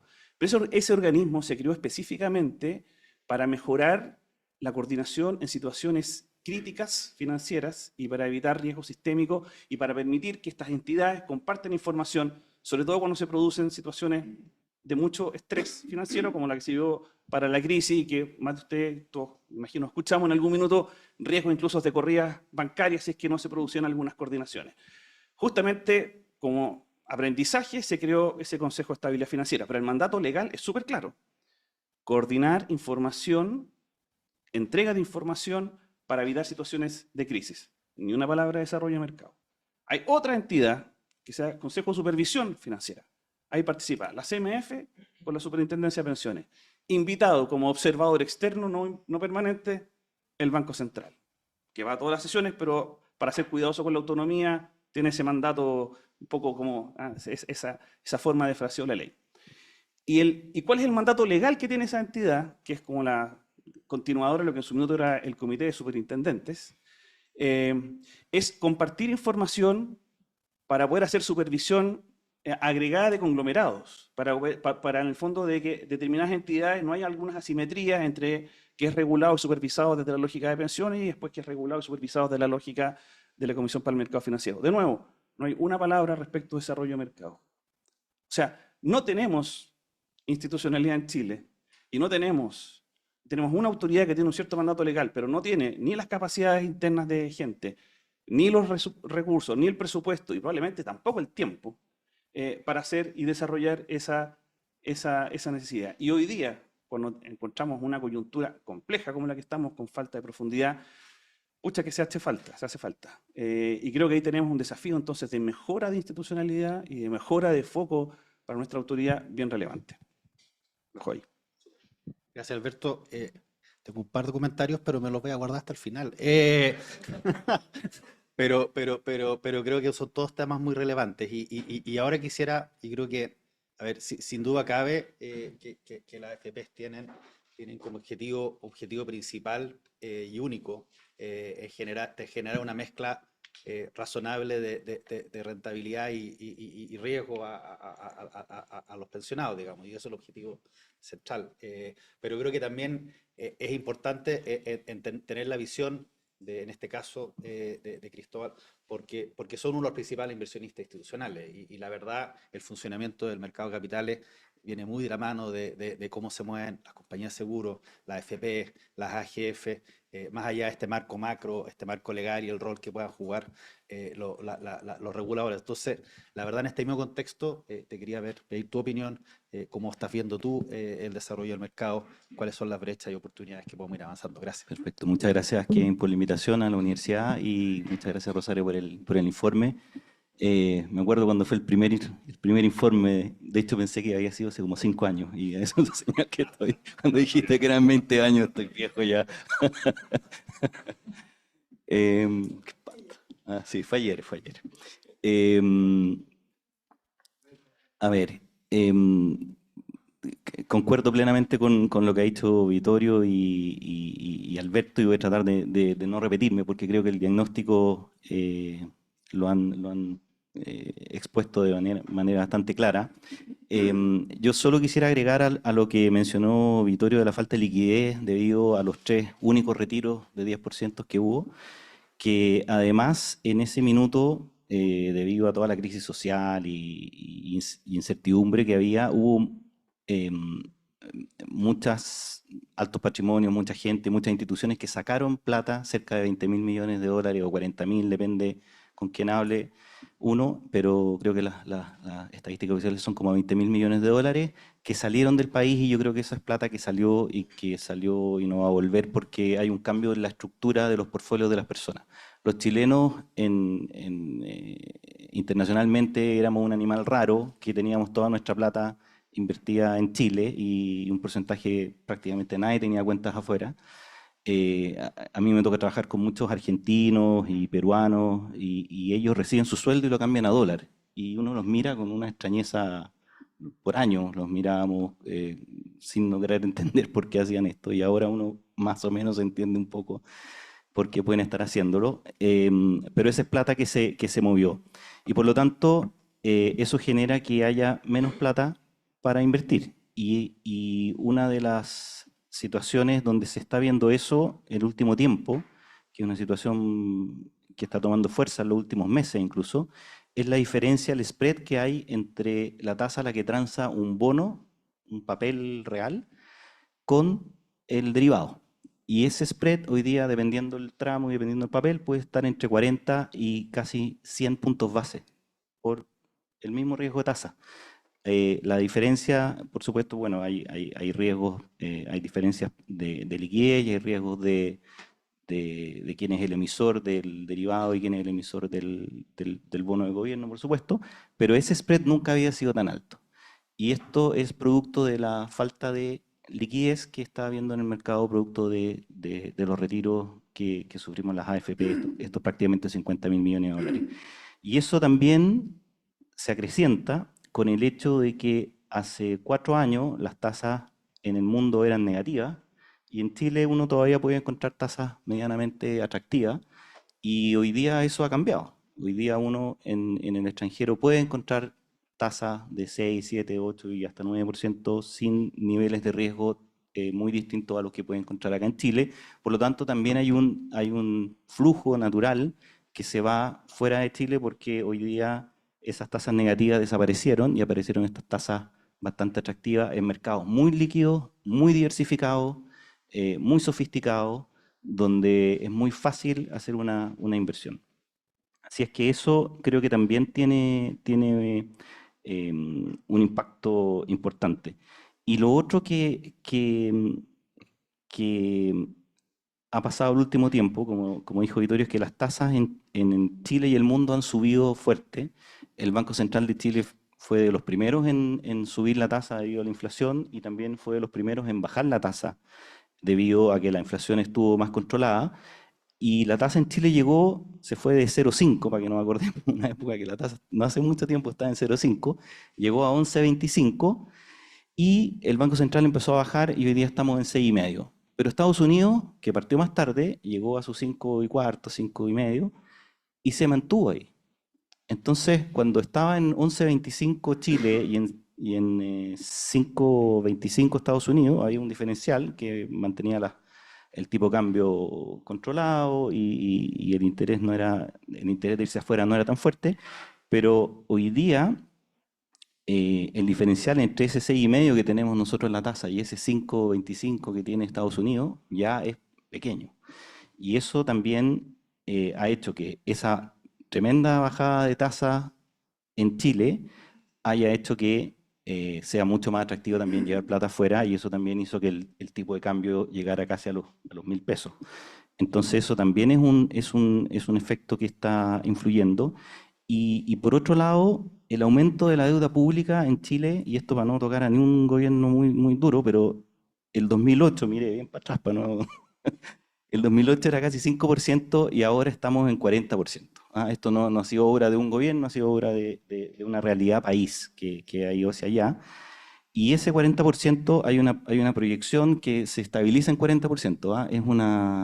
Es una pendiente de casi 90 grados subiendo la deuda y se estabiliza para el futuro en 40. Son proyecciones, así que uno puede diferir de las proyecciones. Yo creo que esa proyección va a seguir subiendo. Creo que el momentum es más fuerte que el interés de hacerlo. Y eso también hace que las tasas se mantengan altas, muy probablemente. Y está pasando otra cosa. La próxima semana Ferrocarriles F va a emitir su primer bono sin garantía estatal. Y eso, o quiere emitir su primer bono sin garantía estatal.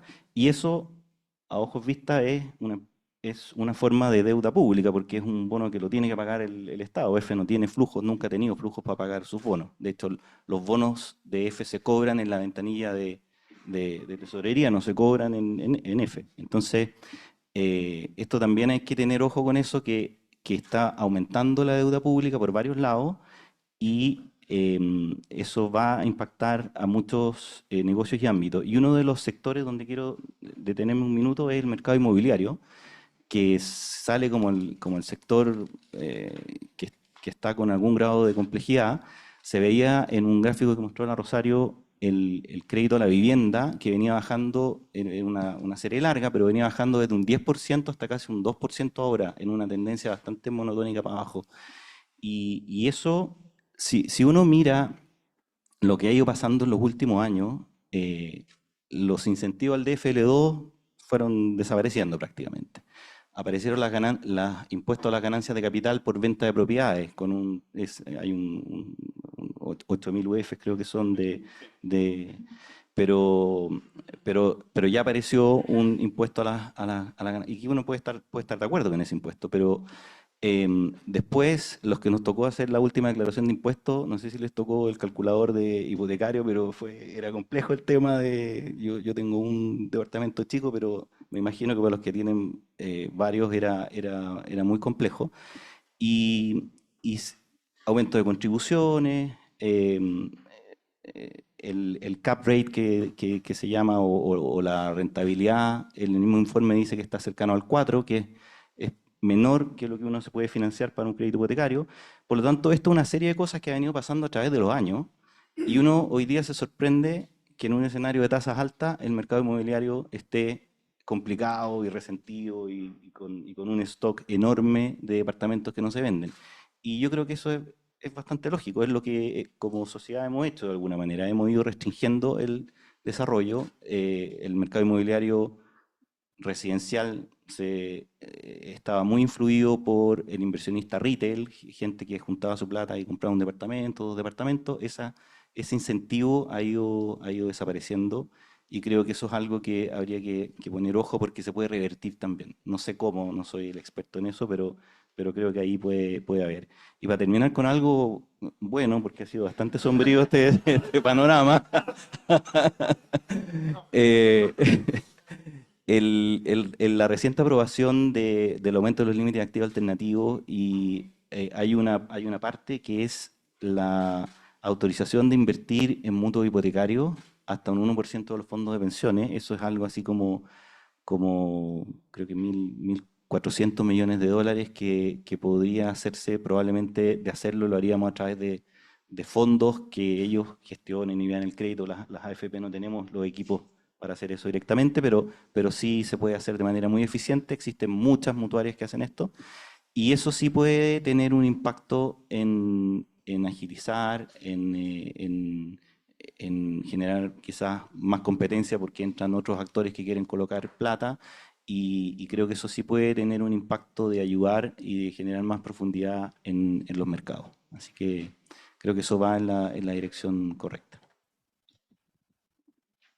Muchísimas gracias. Quisiera darle ahora la palabra para la última intervención de esta vuelta a Pablo García. Y yo creo que ahí también tocaste un par de cosas de spreads en particular, de infraestructura, pero que hay varios otros temas, entonces quizás ese es un tema que podemos ir discutiendo. Y creo que también el Rosario, por cumplir muy juiciosamente con el tiempo, no cubrió todos los temas de desarrollo que está planteando el Banco Central, pero el Banco Central es bien explícito también en un empuje para sobrear el mercado repo. Tú lo mencionaste en términos de internacionalización del peso. Entonces hay varias piezas de desarrollo de mercado más allá de este tema macro, del tema de deuda pública e institucional. Así que, Pablo, hay varios ámbitos por los cuales nos gustaría tu opinión. Bueno, gracias gracias Kevin. Y como dijeron los presentadores anteriores, es difícil hablar último porque muchas de las buenas ideas ya fueron dadas. Quiero rescatar un par de cosas que mencionaron los amigos acá. Vittorio señalando la importancia como buen economista, de identificar cuál es el shock que está produciendo los problemas y ver que algunas cosas son síntomas más bien de un problema más profundo, ¿no? El tema institucional que señaló Alberto y algo que dijo que creo que es bien interesante. Yo trato de no hablar mucho de política monetaria todavía, pero creo que ahí lo planteaste muy bien en tu presentación, que por un lado uno ve la situación del sector inmobiliario y dice está más apretado. Por otra parte ve las condiciones externas por lo que está haciendo la Fed como una política quizás muy laxa, ¿no? Bueno, el mercado de capitales tiene la virtud de que debe ser el que arbitra estas dos situaciones y como tenemos un mercado de capitales más chico, más débil, menos líquido, se ve esta tensión muy evidente. Ese spread es un ejemplo. Pensando más bien en las cosas más bien fundamentales, el mercado de capitales refleja de cierta forma nuestra propia confianza respecto al futuro. El mercado de capitales es casi estructuralmente el espejo de nuestra confianza social respecto a nuestro propio futuro. Y eso creo que es bien útil pensarlo así porque los retiros fueron en el fondo un reflejo, un síntoma de una situación de desconfianza social, política, la pandemia, ¿no es cierto?, los temas sociales en Chile, y eso se refleja, ¿no es cierto?, en un problema que materialmente se materializa en estos retiros que le provocaron tanto daño a nuestro mercado de capitales. Otro ejemplo es el esfuerzo por encuadrar la macro, que ha sido muy exitoso, ¿cierto?, como dijo Vittorio, como está muy claro en la presentación del IEF. Eso, por una parte, es el reflejo de que hay espacios de confianza, ¿no es cierto?, hay espacio de confianza de que es importante ordenar la macro. Veía algunas declaraciones de nuestros vecinos, ¿no es cierto?, de que el esfuerzo fiscal que están haciendo es el más grande que ha hecho la humanidad. Bueno, no había que mirar muy lejos para ver un esfuerzo fiscal monumental que se hizo acá en su minuto, y es verdad que la deuda está alta, pero también hay un tema de estabilización. Entonces, en términos de ese reflejo respecto al futuro, yo creo que hay dos dimensiones, una externa y otra doméstica, que podríamos pensar respecto a nuestras propias confianzas como país. Uno es lo bien que le ha hecho Chile ser un país integrado, ¿cierto? Creo que no hay ninguna duda que ser una economía integrada al mundo nos ha hecho bien, ha sido un camino de prosperidad. Y por lo tanto, algo que pasa un poquito colado y que no discutimos mucho y que está en el IEF, ¿cierto?, y lo ha planteado el Fondo Monetario, es los riesgos para nosotros de una economía global que se fractura. Se fractura en términos geopolíticos, como dice el fondo, en términos geoestratégicos. Eso no está muy presente en nuestro propio debate, los riesgos que eso implica para Chile, pero son riesgos también muy significativos. ¿Y qué es lo que podemos hacer? Bueno, mi impresión, y está puesto en el IEF, y es algo que yo creo firmemente, es double down, como dicen los norteamericanos, ¿cierto?, en el tema de integrarnos financieramente. Si uno se fija en momentos donde ha habido mucha tensión financiera en el mundo, por ejemplo, la crisis del año 2008, ¿dónde han estado las redes de apoyo más importantes que han permitido que las economías más bien sobrelleven bien la situación? Bueno, es en la zona monetaria del dólar. Finalmente, los mecanismos de liquidación de dólares en el mundo han funcionado muy bien, evitaron que se produjera un problema cambiario mayor en el 2008. Las políticas de apoyo de la Fed, ¿cierto?, las redes de apoyo que funcionaron en ese minuto durante la pandemia y antes también fueron muy útiles, y yo creo que nosotros tenemos que movernos en esa dirección, tenemos que lograr que el peso sea convertible, movernos a internacionalizar el peso, Tenemos ejemplos de países que han funcionado muy bien ahí. Creo que, como muchas veces se dice, en particular con el Banco Central, si queremos ser país avanzado, tengamos instituciones de país avanzado, bueno, el Banco Central creo que con mucho orgullo también es un ejemplo de eso. Tengamos un sistema de pago y un sistema financiero a nivel mundial. Y no tengamos miedo a tener una moneda totalmente convertible. Creo que ese es el paso natural después de tener una exitosa experiencia con flexibilidad cambiaria, que también lleva más de 20 años, pasan las décadas, ¿cierto? Lo segundo, lo segundo es respecto a la dimensión más doméstica, ¿cierto? El mercado de capitales es reflejo de nuestra propia confianza sobre el futuro, y ahí yo creo que llevar a buen puerto la discusión previsional es fundamental. O sea, el solo hecho de poderla concluir es por supuesto complejo, es difícil, hay un montón de ángulos, está la dimensión política, pero bueno, esos son los desafíos importantes que demuestra si un país logra moverse, ¿cierto? Y logra mover la pelota y seguir avanzando y reflejar entonces mayores niveles de confianza. Ahí hay dos ámbitos en la discusión previsional que creo que son bien claves para efectos del mercado de capitales. La primera es, no olvidemos la importancia de aumentar el ahorro obligatorio. Es verdad lo que dice Vittorio, los incentivos son importantes, pero yo creo que el ejemplo de los retiros también demuestra que acá no somos muy proclives a la voluntariedad en ahorrar, sino que más bien tenemos tentaciones a consumir. Eso es como muy humano y el problema de acción colectiva al respecto es bien complejo. O sea, el ahorro obligatorio, la capitalización es algo central, y no nos olvidemos que hay que moverse en esa dirección. Y lo segundo, que creo también tiene un rol en la forma como funciona nuestro mercado de capitales, tenemos que tratar de establecer de manera más decisiva que los fondos de pensiones no son fondos mutuos. No son fondos mutuos, es decir, son instrumentos de ahorro de largo plazo, por definición son menos líquidos, por supuesto los retiros son un problema en ese sentido, pero también pensar que la flexibilidad en mover portafolios como si fuera un fondo mutuo, yo creo que ahí hay un problema más bien filosófico de cómo tiene que funcionar esto. Tener algún grado o algún mecanismo institucional que refleje que los perfiles de riesgo que las personas toman en su sistema de fondo de pensión, en sus cuentas, refleje el estado del ciclo de vida, es un asunto bien importante para que el mercado de capitales funcione bien. Tenemos desgraciadamente hoy día una situación donde cuando llegan las preocupaciones respecto a la pensión, las personas empiezan a tomar más riesgo. Y eso es al revés de lo que nos han enseñado desde siempre respecto a la gestión de portafolios, ¿cierto? La inversión en activos más riesgosos, más de largo plazo, hay que tomarla antes, y a medida que nos acercamos a la jubilación, debiésemos tomar menos riesgo. Yo creo que algunas dimensiones que se han discutido en la reforma de pensiones, por ejemplo, esta idea de un principio como en torno a los fondos generacionales hace sentido. Por supuesto, hay otras dimensiones bien complejas, la solidaridad, la organización industrial, pero son asuntos que van un poquito más alejados de lo que es en el corazón, yo creo, lo vinculado a lo que es el rol del mercado de capitales. Entonces, de nuevo, tratar de movernos a finalizar los procesos de reforma que estamos pensando, integrar nuestro sistema con el mundo de manera decisiva, creo que son piezas que podemos también ir concluyendo. Déjame dejarlo ahí. Gracias. Desafortunadamente nos quedan unos 10 minutos, un poquito más. Teníamos una segunda ronda de intervenciones, pero llegaron varias preguntas, entonces me gustaría ver si podemos privilegiar las preguntas y después vamos con una ronda de reflexiones finales. Las preguntas vienen con nombres, pero yo no voy a decir ni el nombre de quien la hizo, ni el nombre de quien va dirigido, porque creo que son bastante amplias. Hay una pregunta que habla respecto a un punto que levantó Cristóbal, digamos, del cambio de portfolio y una eventual salida de capitales post estallido.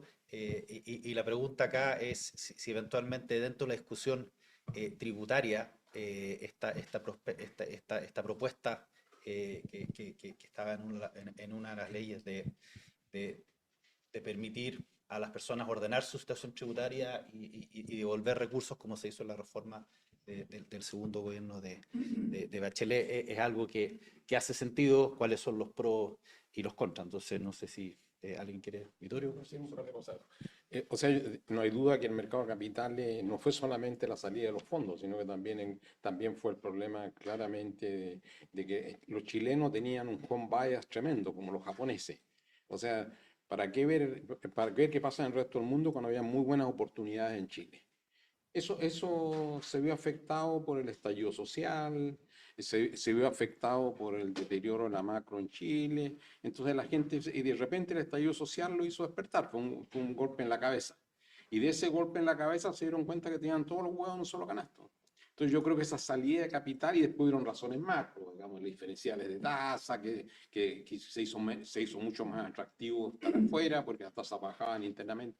Yo creo que se fue y la probabilidad que vuelva es baja, porque la gente, y lo que ha pasado en otros países, porque la gente diversificó, descubrió oportunidades. Entonces yo creo que pueden haber cosas imaginativas, va a ayudar algo en el margen siempre de hacerle más atractivo que los traigan al país, pero la diferencia es muy grande ahora porque ya aprendieron a estar afuera, olvidémonos de eso, ya pasó la vieja, como dice la gente. Totalmente de acuerdo. Y lo otro es que esas políticas de repatriación de capital que entiendo que se hizo hace poco son one-timer, son efectos de una vez y yo creo que tenemos que buscar cosas que generen efectos más permanentes y incentivos más permanentes para que se desarrollen las industrias y se profundice el mercado. Perfecto. Creo que también hay un tema particular, ¿ah? Más allá de one timer, la política anterior obligaba a la repatriación, a la declaración, después la gente podía darse vuelta y sacar la plata. Entonces, si los fundamentales no cambian, es un non-timer, digamos. Entonces, creo que hay un tema ahí adicional en ese ámbito. Hay una segunda pregunta que creo que nos lleva un poco más hacia el big picture y es respecto a la desglobalización en general, la fragmentación en bloques comerciales. Yo creo que algunas de las cosas que ha estado pasando estos últimos días en las noticias apuntan en esa dirección, de hecho. Y en particular, cómo una eventual elección de Trump en Estados Unidos pudiera potenciar esto y cómo nos pega. Entonces, no sé si alguien quiere, quizás Pablo, partir, ya que te metiste desde más antes y después abrimos la mesa. Bueno, uno puede tener sus propias opiniones políticas respecto a procesos democráticos en otros países, pero más allá, creo que más allá de eso, yo creo que bastante más allá de eso, ¿no es cierto? Pero creo que más allá de eso, en términos más como fundamentales, el desafío que tiene Chile es que nuestro proceso, sobre todo a partir del 2000, hay cosas que coincidieron en el 2000. En el 2000 nos abrimos financieramente al mundo, China se abrió comercialmente y nosotros teníamos lo que China necesitaba y China hace lo que nosotros necesitamos. O sea, el match de ventaja comparativa es perfecto.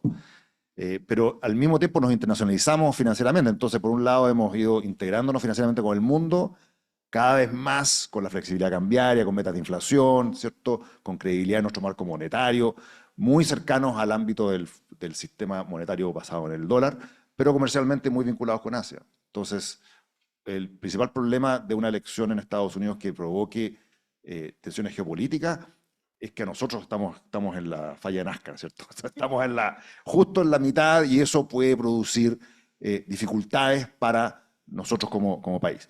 Creo que tenemos que pensar en cómo ir enfrentando ese tipo de riesgo. Hay que siempre pensar cómo crecer más, pero también cómo tratar de amortiguar los potenciales riesgos vinculados a ese escenario. Otros países no lo tienen. México, por ejemplo, no lo tiene. México está en el mismo lado. Entonces, para ello, de hecho, de los pocos países que el Fondo Monetario ve que se pueden beneficiar de una fragmentación geoestratégica entre China y Estados Unidos.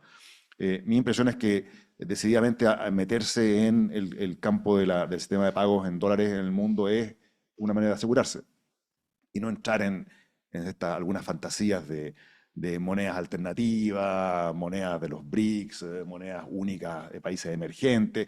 Creo que son fantasías que no tienen mucha realidad, pero siempre eliminar la duda creo que ayuda en términos de esta gestión más de riesgo. Yo creo estoy de acuerdo con Pablo, pero yo creo que un riesgo grande hay de que tengamos una vuelta atrás muy grande también en la parte comercial, porque Trump ha amenazado ponerles aranceles de 50% también a la Unión Europea. Y no solamente eso, también un riesgo más grande también ha amenazado de que los autos chinos que se produzcan en México de poner un arancel de 100%. O sea, yo veo también un riesgo de una guerra comercial muy grande. Entonces ahí Chile lo que tiene que hacer es ser muy cuidadoso y tratar de de mantenerse balanceado en todo lo que pueda, porque ambos mercados son importantes. Asia es importante y Estados Unidos es importante. Pero eso nos da más razones todavía de avanzar con todos estos programas que están en sus últimas etapas, el acuerdo con la Unión Europea, todas estas cosas, avanzar en el sentido, ahora hay oportunidades en Indonesia, que es un mercado tremendo del futuro. Entonces, esas cosas, avanzar en todas las direcciones, porque yo veo un riesgo comercial también muy grande. Gracias, Vittorio. Hay un par de preguntas que las voy a agrupar.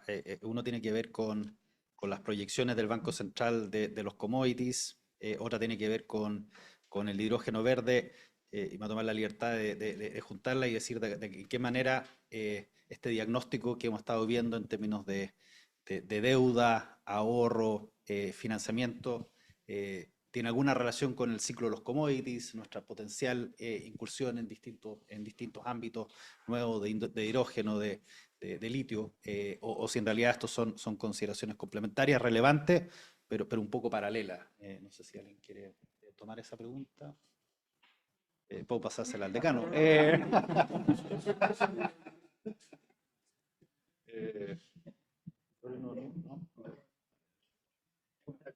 No, yo creo que lo único que diría es que efectivamente hay una tremenda oportunidad para Chile, pero como muchas oportunidades hay que tener cuidado con el financiamiento, o sea, no creerse que todo va a funcionar perfecto y empezar desde ya a gastarse los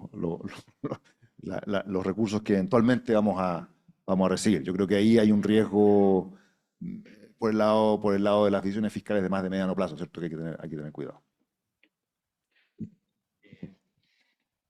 Nos quedan 5 minutos. Hay un par de otras preguntas, pero yo creo que las vamos a dejar para otra discusión. Y me gustaría aprovechar los 5 minutos simplemente para darle una oportunidad a cada uno y podemos seguir en el mismo orden después de haber dado la vuelta, haber escuchado hay un punto adicional que se le haya quedado en el tintero, un punto que quisieran reforzar respecto a lo conversado. Vittorio.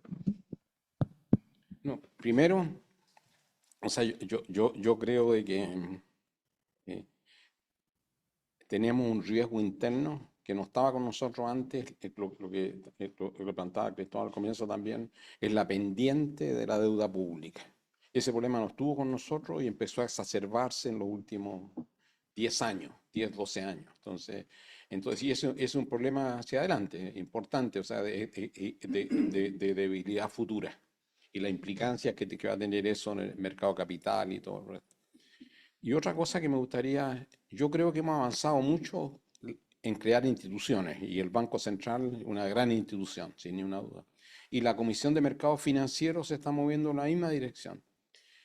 Yo creo que deberíamos ir pensando, dado el impacto que tiene en el funcionamiento del sistema financiero, yo creo que la Superintendencia de Fondos de Pensiones, por su rol en el mercado de capitales, tiene que ser parte de la Comisión del Mercado Financiero.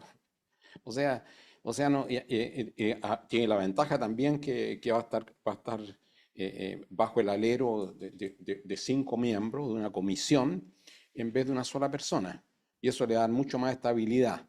Y va a tener una mejor forma de ver los riesgos en el sistema financiero. O sea, yo creo que la etapa que sigue, siempre en estas cosas hay costos iniciales, pero me gustaría como propuesta pensar de que igual como se pudo integrar la superintendencia de valores con la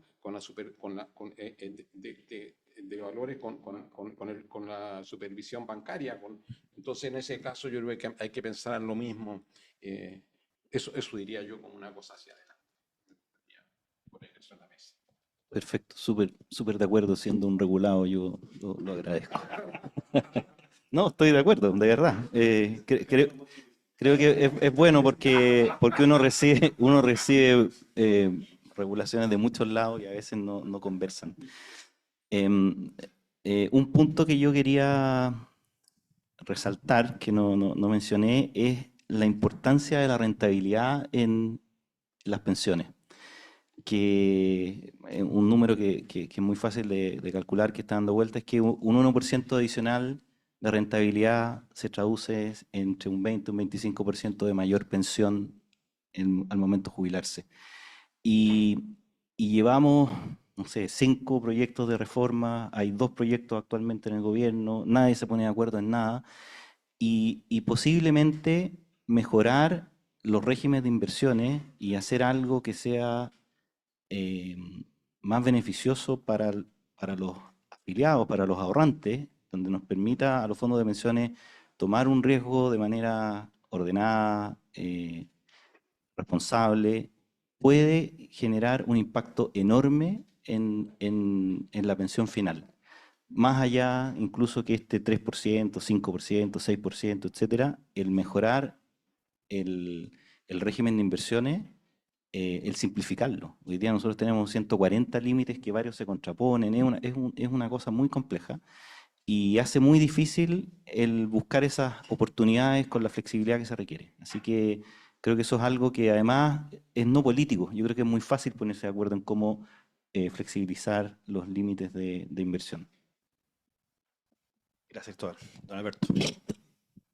Cada pregunta se hace más difícil decir algo interesante para complementar lo que se ha dicho. Qué buen disparador hace Vittorio cuando dice lo de sumar la super de pensiones a la Comisión para el Mercado Financiero. Hace todo sentido, yo también creo.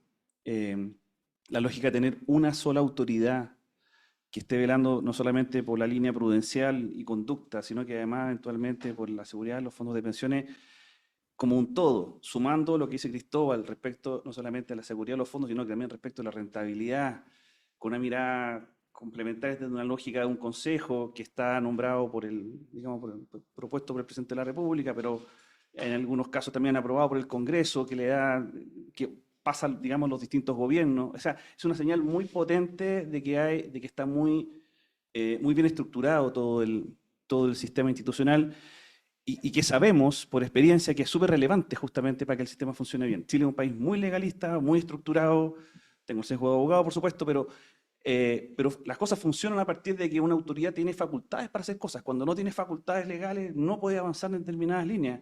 Y aquí vuelvo, perdona, a mi punto inicial. Las coordinaciones no se producen de manera natural entre las personas ni entre las instituciones. Funcionan porque hay una norma que lo dice que tiene que funcionar de manera coordinada. Y si queremos que haya desarrollo de mercado y se mejore la profundidad entre instituciones, tiene que haber una norma que lo obligue, si no, no va a ocurrir. Estaba tan apurado en la primera parte que se me olvidó poner el ejemplo de por qué, un ejemplo concreto de por qué creo que esto es tan relevante. A propósito respecto a las coordinaciones y cómo estos consejos de estabilidad financiera y de supervisión financiera en los hechos funcionan para su mandato, pero no para el desarrollo de mercado. Un ejemplo. La Superintendencia de Pensiones, con razón me parece, tenía algunas inquietudes respecto de el funcionamiento, digamos, que las AFP estuvieran invirtiendo en fondos small caps en Chile. Esas inquietudes las fueron transparentando de manera pública en algunas cosas y en otros momentos también incluso de manera reservada. En los hechos lo que significó es que las AFP, de manera natural, dejaron de invertir en los fondos small caps. ¿Qué significó eso? Que toda la industria small cap en Chile empezó a verse afectada. No solamente se afectó a las administradoras de fondos que administraban fondos small caps, se afectó a las compañías que son small caps, se afectó a los inversionistas, o sea, tuvo un efecto bastante dramático que de alguna forma no fue sopesado, digamos, en las externalidades que iba a terminar generando. Habría sido fantástico que esa preocupación que tenía la Superintendencia de Pensiones eventualmente la hubiera comentado con la Comisión para el Mercado Financiero y hubieran visto qué alternativas podían darse, por ejemplo, permitiendo que pasaran de small caps o micro caps si es que creen que eso iba a tener mayor sentido o justificación. Pero nada de eso ocurrió. Esa coordinación no se produjo y al final el que terminó viéndose afectado es el mercado. ¿Cuál es como el corolario de esto? Es que las coordinaciones no ocurren de manera espontánea, si no son forzadas, no son obligadas y no están estructuradas en un mandato legal y regulatorio. Chuta, ya. No, quiero rescatar el tema de la coordinación, porque acá en Chile a veces tenemos la predilección a pensar, sobre todo en los debates que uno ve en la prensa, de que hay soluciones mágicas o balas de plata y que si solamente hiciéramos una u otra cosa, sino que en realidad, como dice Alberto, es una cuestión totalmente holística. Es el sistema, las instituciones, los incentivos, la coordinación, la que hay que pensar y diseñar. Ahí uno puede ser optimista, puede ser pesimista, pero yo creo que la experiencia, por lo menos en términos de reformas en el ámbito financiero en las últimas 15 años, yo creo que nos da lugar a ser un poquito optimistas. O sea, quizás porque son temas más técnicos, quizás porque son temas que, como se menciona acá, no son del ámbito de la política contingente, se logra mover. Tenemos la ley de resiliencia, ¿cierto? La ley FinTech, que son bastante monumentales respecto a lo que logran hacer en nuestro sistema financiero y, por lo tanto, podemos ser optimistas, por lo menos yo lo soy, de que este tipo de iniciativas pueden continuar ocurriendo. Pero bueno, se requiere trabajar, un montón de esfuerzo y de trabajo como de relojería en cómo se diseña todo esto para que funcione bien. Y esa complejidad creo que tiene que estar presente en los equipos técnicos que participan en esto, ¿cierto? La academia también puede aportar, pero creo que ahí tenemos espacio para poder seguir mejorando el funcionamiento de nuestro sistema. Gracias. Me toca cerrar, pero la verdad yo creo que hay un par de temas que me voy a sacar por un seguro el sombrero de moderador y hacer un par de comentarios. Uno va bastante en línea con lo que planteaba Pablo, ¿ah? Yo creo, la verdad estuve ayer parte de la mañana en un foro de la asociación FinTech. Había más o menos 3.000 inscritos, una cincuentena de stands. Entonces uno dice, en realidad acá hay dinamismo, hay innovación en ámbitos del sector financiero que son a distinta escala, por lo menos en el mercado de valores, a gran escala en el mundo de pago. Entonces, en el vaso medio lleno, estamos viendo bastante innovación, bastante dinamismo, y en ámbitos donde yo creo que genuinamente hay espacio para generar servicios, bienestar a personas que están subbancarizadas y demás. Y creo que la responsabilidad de esto está principalmente en el sector privado, que ha sido innovador y dinámica en esto, pero también ha ido acompañando de una ley que era flexible y que también fue producto de una coordinación entre la CMF y el Banco Central. Entonces yo creo que ese es un primer punto. Lo segundo, un tema que se ha mencionado acá, quizás un poco menos, es que aparte de la certidumbre macro, de los balances macro, en el sector financiero la certidumbre jurídica es crucial.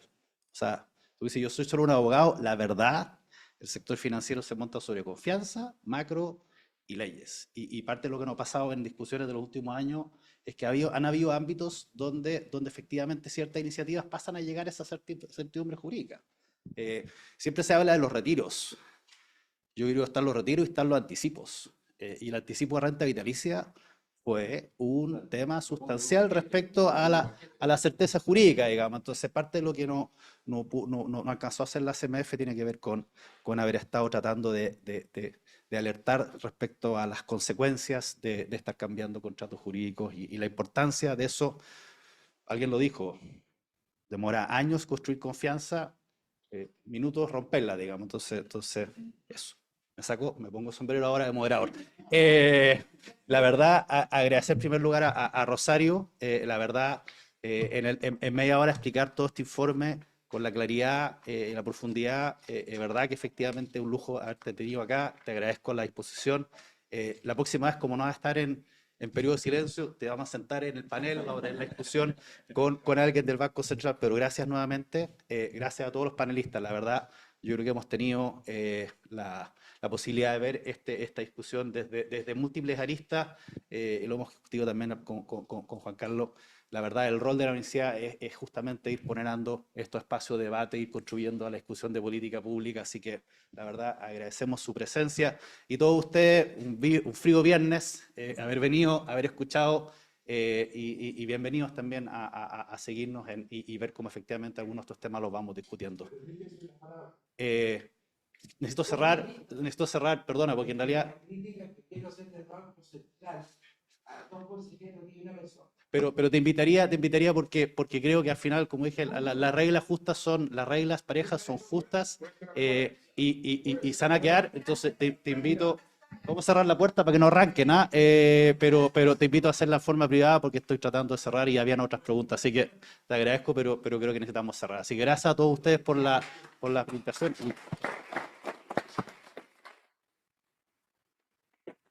Muchas gracias a todos los que nos acompañaron, los exalumnos que están aquí que veo, los profesores también que han venido, y los invitamos a seguir pendientes de todas las actividades que realiza vinculación con el medio de la Escuela de Negocios. Muchas gracias a todos.